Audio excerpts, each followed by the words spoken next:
what's been your observation, or what have you seen rather?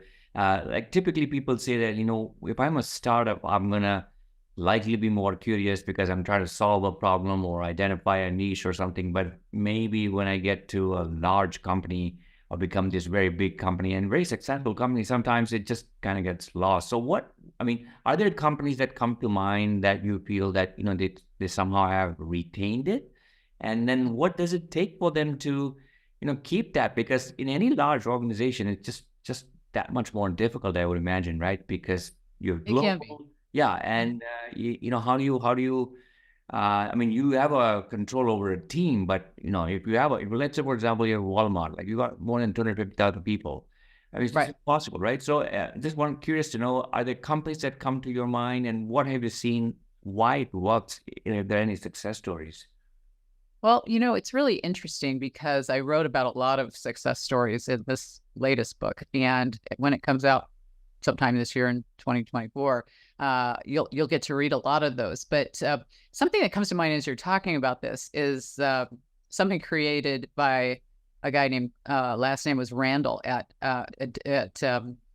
Adobe Hmm. called Kickbox. I don't know if you're familiar with No, I've Kickbox, heard but it, but please explain. Yeah. uh well, you might think of Adobe as being a big organization, right? They would have issues with size in terms of trying to change their culture.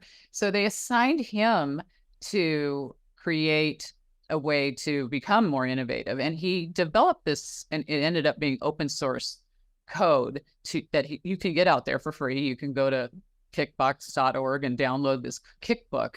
Hmm. But what he did was he invited everybody within the organization, not just innovative engineers or salespeople or whatever, not one particular group, but anybody who wanted to attend. And he gave them these kickbox um, kits, which Hmm. they were physical kits at that point, a box, and it had Hmm. a gift card to spend $1,000, and it had idea generators and all these different things. And what it was intended to do was to tell people to give me a problem and come up with this great idea. Nobody's going to tell you, no, we won't do it. Just bring it to the next, to the next, to the next level, go through these iterations. And it was so successful. They came up with that, for every, I think it was 1,000 ideas were super, super successful. And you may say that's not a great number, but if they were coming up with thousands and thousands and thousands of ideas in a large corporate environment like this. So there ideas like that have been super successful, and a lot of companies have taken their idea, that's Kickbox, and made it their own. Companies like MasterCard and other huge, huge companies have utilized that kind of idea.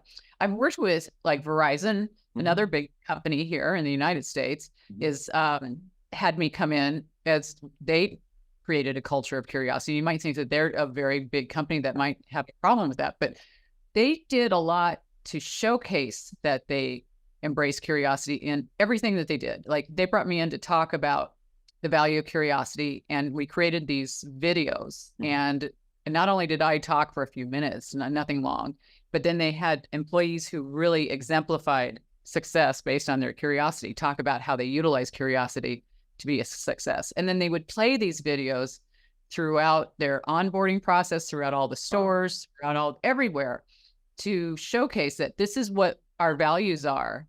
So in this way, their size helped them magnify Yeah. their message. So yes, you're very curious in a startup, and yes, you have less hierarchies and less some of this stuff, but I've seen it successfully launched in major organizations. I mean, I worked with everybody from LinkedIn to, Novartis, and big companies that have done a really great job with this.